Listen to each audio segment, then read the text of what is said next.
نہ جانے کیوں مجھے ٹھکرا دیا زمانے نے، نہ سیم و زر کی طلب کی، نہ سلطنت چاہی، بس ایک بار مجھے کھول کر پڑھا عابد، بس ایک بار مجھے کھول کر پڑھا عابد، پھر اس نے میری محبت سے معذرت چاہی۔ ویلکم ٹو اردو زون 24، بڑھتے ہیں اپنے ناول قسط نمبر 2 کی جانب۔ مسٹر اینڈی، چونکہ آپ پر سگنل توڑنے کا جرم عائد نہیں، اس لیے آپ کو صرف فائن بھرنا پڑے گا۔ پیچھے سے ایک پولیس آفیسر نے شاید اسے پکارا تھا۔ اینڈی، یہ کیسا نام ہے؟ اس کی پرسنالٹی کے ساتھ بالکل بھی سوٹ نہیں کرتا۔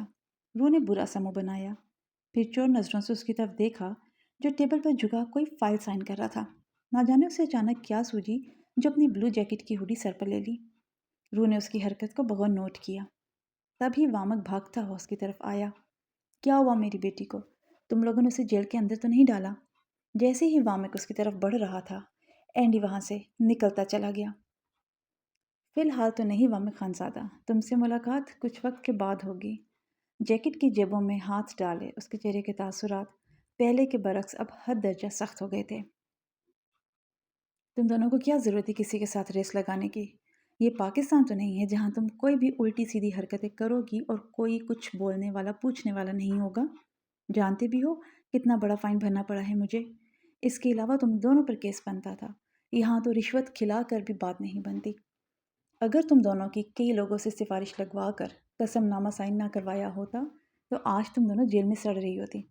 وامک نے گھر آتے ہی ان دونوں کی کلاس لینا ضروری سمجھا۔ ڈیڈ، مجھ سے غلطی ہو گئی، اس میں فائزہ کی کوئی غلطی نہیں ہے۔ روح نے سارا الزام خود پر لے لیا۔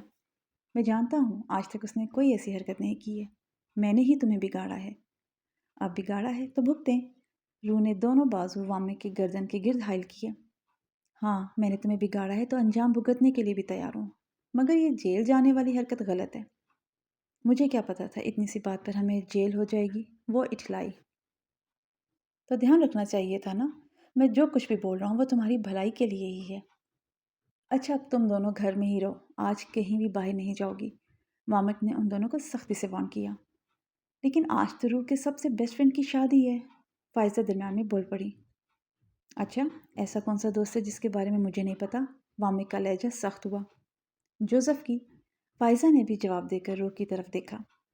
او شٹ، اس بارے میں تو میں بھول ہی گئی تھی۔ بہت شکریہ فائزہ، تم نے مجھے یاد دلا دیا، ورنہ جوزف تو مجھے کچا چبا جاتا۔ روح اس کے ہاتھ تھام کر خوشی سے اچھل پڑی۔ تم دونوں باہر جانے کے بہانے مجھ سے جھوٹ تو نہیں بول رہی؟ ڈیڈ، آپ تو مجھ پر کسی شکی ہسبینڈ کی طرح شک کر رہے ہیں۔ ارے نہیں، میں تو کنفرم کر رہا تھا۔ تم دونوں جا کر فریش ہو جاؤ اور کچھ دیر آرام کر لو، پھر شام کو شادی میں بھی جانا ہے۔ ان دونوں کے وہاں سے جاتے ہی وامک نے جوزف کا نمبر ملایا اور اس سے اس کی شادی کے بارے میں کنفرم کیا، کیونکہ فائزہ کے مطابق آج اس کی شادی تھی۔ بالکل صحیح خبر پر وہ چپ ہو گیا۔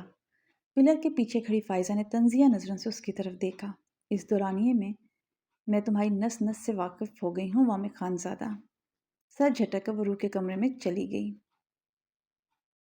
ان دونوں کو تو آج شادی میں چلے جانا تھا، اسی لیے وامک خانزادہ اپنے کام کے لیے اس گھر میں آیا تھا، جہاں بیڈ پر لیٹا کالے رنگ کا ایک آدمی اس کا منتظر تھا۔ ماسک لگا کر وہ اس کے قریب گیا اور اس کی حالت کا جائزہ لینے لگا، تاکہ اندازہ لگا سکے اس کی حالت میں پہلے سے سدھار آ رہا ہے یا نہیں۔ میں نے جو ورزشیں تمہیں بتائی تھیں، کیا تم وہ سب کچھ کر رہے ہو؟ ہاں، کر تو رہا ہوں، لیکن 2 سال ہونے کے باوجود بھی میں ٹھیک نہیں ہو رہا، وہ غصیلے انداز میں منہ بنا کر بولا۔ تم نہایت ہی کوئی ناشکر انسان ہو۔ کل تک پورا وجود گل سڑ رہا تھا، 1 ہفتہ دوائیاں نہیں لیتے تھے تو جسم میں کیڑے پڑ جاتے تھے۔ آج تم صحیح ہو، تمہارے جسم سے بدبو بھی بہت کم آتی ہے اور زخم بھی اب تو بھرنے لگے ہیں۔ اس کے باوجود بھی تم کہتے ہو کہ تم ٹھیک نہیں ہو رہے؟ ابھی کچھ وقت مزید لگے گا، ٹھیک ہو جاؤ گے، وامک نے تنفر بھرے انداز میں جواب دیا۔ مجھ سے یہ غصیلے انداز میں بات کرنے کی ضرورت نہیں ہے، غلطی تمہاری ہے، تمہاری دوائیوں میں اتنا بھی دم نہیں ہے کہ مجھے 2 سال کے اندر مکمل طور پر ٹھیک کر سکے۔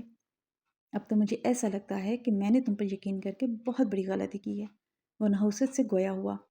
اگر تم نے مجھ پر یقین کر کے غلطی کی ہے تو پھر تم اپنا علاج کسی اور سے کیوں نہیں کروا لیتے؟ وامک کے مشورے پر اس کے تن بدن میں آگ لگ گئی۔ میں نے اربوں روپے تمہیں دیے ہیں، تمہاری جان بخشی ہے، اور جو لوگوں کی گئی ریسرچ سے میں سال میں اربوں خربوں روپے کماتا تھا، وہ ذریعہ بھی تمہارے داماد کی وجہ سے ضائع ہوا ہے۔ اسے میرا داماد کہنے کی ضرورت نہیں ہے، ازلان کا نام سنتے ہی وامک کے دماغ میں آگ لگ گئی۔ اس کی بات پہ وہ زور سے ہنسا۔ اس پر اتنا بھڑک کیوں رہے ہو؟ تمہیں تو اس کا شکریہ ادا کرنا چاہیے۔ اس کی وجہ سے ہم دونوں کے درمیان دشمنی ختم ہو گئی ہے۔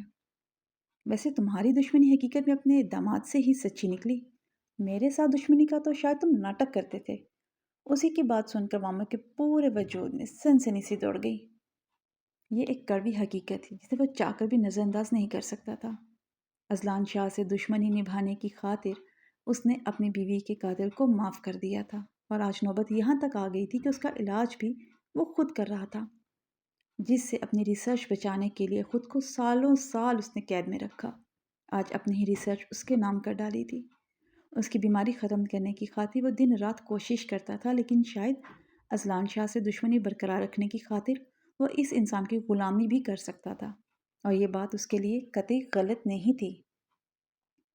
پتہ نہیں وہ صحیح ہے یا غلط، مگر اپنی بیٹی کو ہمیشہ ہی اس انسان سے وہ دور رکھنا چاہتا تھا، کیونکہ اسے ازلان شاہ سے ایک عجیب بیر بن گیا تھا۔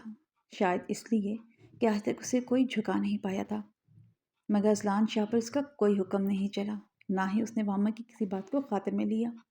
اس نے ہمیشہ وہی کیا جو اس کا دل چاہا، اور آخر میں جب اسی کی بیٹی کو اپنے ساتھ لے جانے کی بات کر دی تب وامک کا دماغ خراب ہو گیا۔ اس انسان سے ایک عجیب سی نفرت محسوس ہونے لگی تھی، مگر اس نفرت کے تابوت میں آخری کیل اس کی اپنی بیٹی نے ٹھوک دیا، جب اس نے کہا کہ وہ ازلان شاہ کو معاف کر چکی ہے۔ وہی دن تھا جب اس نے ازلان شاہ کو جان سے مار دینے کی ٹھان لی تھی، اور اس نفرت میں وہ اس قدر آگے نکلتا چلا گیا کہ اسے خود بھی نہیں معلوم ہوا وہ کس قدر غلط اور گناہ کر چکا ہے۔ ہر گزرتے دن کے ساتھ اس کی نفرت گہری ہو رہی تھی۔ ہر پل یہ بات سکون نہیں لینے دیتی تھی، جس انسان کو جان سے مارنے کی سازش رچی ہے اسے اپنے ہی ہاتھوں سے بچانا پڑا۔ اگر اب وہ واپس ان کی زندگی میں آ گیا تو؟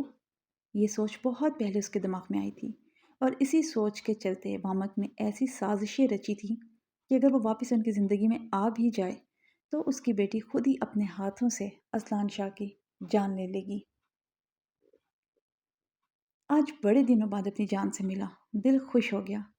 جیکٹ اتار کر ایک طرف رکھتے ہوئے وہ المیرا کے بارے میں سوچ کر مسکرایا، آنکھوں سے لینس نکال کر واپس اپنی جگہ پر رکھے۔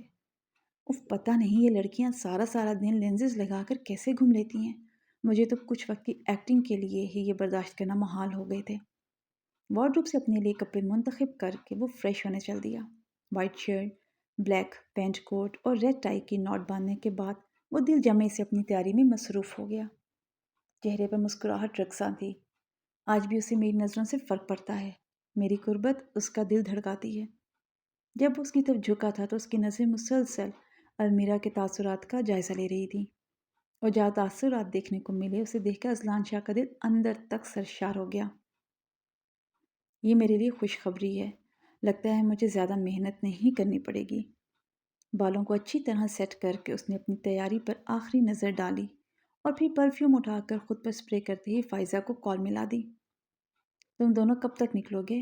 بس میں اس کے ساتھ نکل رہی ہوں، آپ پہلے ہی وہاں پہنچ جائیں تاکہ اسے شک نہ ہو۔ فائزہ سے بات کرتے ہی چہرے پر مسکراہٹ لیے گاڑی کی چابی اٹھا کر وہ باہر نکل آیا۔